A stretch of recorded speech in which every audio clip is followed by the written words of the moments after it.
لا الہ الا اللہ پڑھ لا الہ الا اللہ رضی اللہ عنہ کہتے ہیں کہ تبلیغی جماعت والے جو اللہ کے دین کے لیے نکلتے ہیں بہت بڑی بات ہے، اور یہی اصل میں تو یعنی انبیاء کا وظیفہ ہی تبلیغ ہے کہ اللہ نے انبیاء کو کیا فرمایا کہ یا ایھا الرسول بلغ ما انزل الیک من ربک، آپ پہنچائیں جو آپ کے رب کی طرف سے آپ کو ملا۔ اسی طرح حضور پاک نے بھی فرمایا کہ بلغوا عنی ولو آیۃ، اگر تم کو ایک آیت کا ترجمہ آتا ہے، ایک حدیث کا ترجمہ آتا ہے، آگے پہنچاؤ لوگ۔ اور اسی طرح حضور نے حکم دیا فلیبلغ الشاہد الغائب، کہ آج جو میرے سامنے خطبے میں موجود ہو ان لوگوں کو میرا خطبہ پہنچاؤ جو غائب ہیں۔ اور اسی طرح اللہ نے قرآن میں حکم دیا کہ کنتم خیر امت، تم اچھی امت کیوں ہو، تأمرون بالمعروف وتنہون عن المنکر، لوگوں کو بھلائی کا حکم دیتے ہو اور برائی سے روکتے ہو۔ تو اس لیے اس میں کوئی شبہ ہے کہ یہ اپنا گھر، اپنا مال، اپنا وقت، اپنا ٹائم سب کچھ قربان کر کے باقی اپنے بھائیوں کی ہدایت کے لیے گلی گلی کوچا کوچا اپنے خرچ سے اپنے پیسوں سے سفر کرتے ہیں، جاتے ہیں، کوئی معمولی بات تو نہیں۔ تو اس لیے بہرحال میری ایک بات یاد رکھیں کہ اگر تم کو ان پر اعتراض ہے تو چند دن ساتھ چل کے دیکھ لو، جو غلطی ہو ان کو بتاؤ، اور نہیں ہے تو پھر ٹھیک ہے، یا اگر تمہارا دل نہیں مانتا تو کم سے کم صحیح اللہ والوں کی برائی نہ کیا کرو، چونکہ جب کسی اللہ والے کی یا صحیح جماعت کی برائی کی جاتی ہے تو من آزالی ولی فقد آذنتہ بالحرب، حضور کی حدیث ہے، حدیث قدسی ہے، اللہ فرماتے ہیں جو میرے اولیاء کو تکلیف پہنچائے اس نے میرے ساتھ جنگ کا اعلان کیا۔ تو اللہ سے جنگ کر کے کون جیت سکتا؟ اچھا، یہ اتنے محنتی لوگ ہیں۔ مجھے یاد ہے میں لندن میں گیا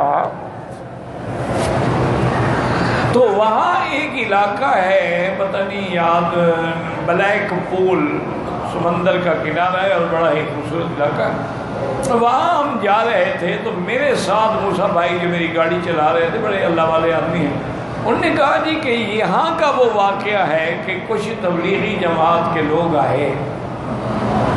اچھا، وہاں آپ کو پتہ ہے کہ یورپ میں تو سردی جو ہے وہ صفر کے نیچے ہوتی ہے، تو جب شام ہونے لگی، اچھا ان کا طریقہ یہ ہے کہ یہ بیچارے مسجدوں میں جا کے ٹھہرتے ہیں، اس علاقے میں کوئی مسجد تھی نہیں، کہاں جائیں؟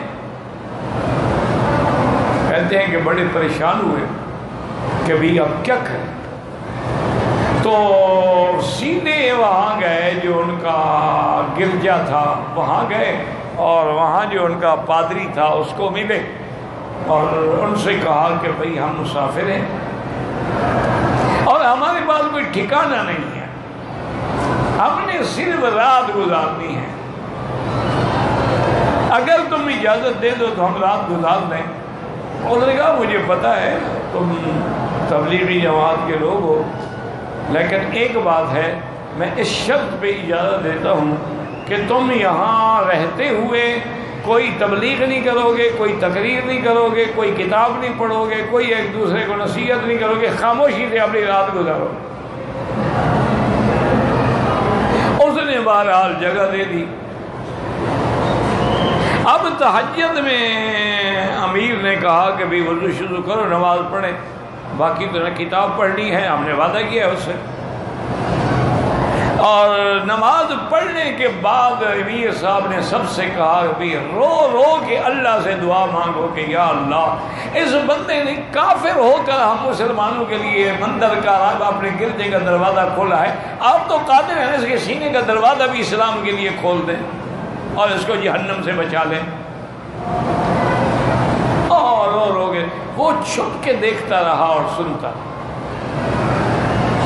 صبح کی جب نماز ہوئی تو اس نے کہا کہ دیکھو یہ کچن ہے، اس میں ہر چیز موجود ہے، اپنے شوق سے اپنے منشے سے ناشتہ بنائے، اب میں آپ کو نہیں نکالتا، کتنے دن آپ نے یہاں رہنے کا پروگرام؟ انہوں نے کہا 3 دن، 3 دن یہاں رہو۔ نے کہا ہم تو باہر جائیں گے گشت کو، کہا باہر جا کے جو مرضی ہے کرو، یہاں کوئی تقریر نہیں کرتی۔ انہوں نے کہا ٹھیک ہے۔ بہرحال 3 دن کے بعد وہ وہاں سے اجازت لے کے چل پڑے، اور جب وہ جانے لگے تو وہ پادری آ کے امیر کے گلے لگا اور رو رو رو کے کہ بات کیا ہے؟ اس نے کہا مجھے خواب میں حضور پاک کی زیارت ہوئی ہے، اور حضور پاک نے فرمایا ہے کہ میرے دین کے بندوں کو دیکھنے کے بعد بھی تمہیں دین سمجھ نہیں آیا، مجھے کلمہ پڑھا لو، میں مسلمان ہوں۔ وہ مسلمان ہو گیا۔ اس نے کہا ایک مہربانی کرو، میرے اسلام کا کسی کو بتانا نہیں، جگہ جو ہے مرکزی اسلام ہے، اس نے اتنا محنت کی ہے کہ سارا علاقہ مسلمان کر دیا۔ ان کی بڑے خدمات ہیں، وہ ہم نے کبھی وقت نہیں لگایا، لیکن جہاں جہاں بھی گئے ہم نے دیکھا ہے، سنا ہے کہ تقریباً اس وقت دنیا اسلامی ملکوں کے 60 ملکوں میں یہ بیچارے پہنچے ہیں، اور جہاں پہنچے ہیں اللہ کا شکر ہے کہ وہاں ان نے دین کا کام کیا ہے۔ میں تو اپنے مولوی صاحبان سے کہتا رہتا ہوں، میں نے کہا یار زمین تو یہ بیچارے ہمیں بنا کے دے جاتے ہیں، باقی آگے ہل شل چلا کے درخت ہمان لگاتے ہیں، اصل زمین تو ہمارے یہ بنا کے چھوڑ جاتے ہیں۔ اگر زمین ہی نہ ہو تو ہم پھل کہاں لگائیں گے یا درخت کہاں لگائیں گے؟ تو اس لیے اگر کسی کا دل نہ مانتا ہو کوئی بات نہیں، نہ مانے، لیکن کسی کو برا نہ مانے، چونکہ ان کے بڑے خدمات ہیں۔ اور تم نے تو شاید کبھی اپنے ہمسائے کو بھی کلمہ نہیں پڑھایا ہوگا، انہوں نے لاکھوں لوگوں کو مسلمان کیا، لاکھوں لوگ اسلام لائے۔ باقی غلطیاں کس میں نہیں ہوتی بھائی، غلطیاں تو ہوتی ہیں، انسان ہیں۔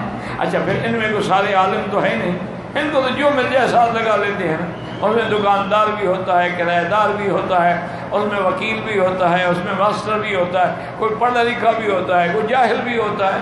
تو اس لیے غلطیوں پہ نظر نہ ڈالو، اچھائیوں پر نظر ڈالو۔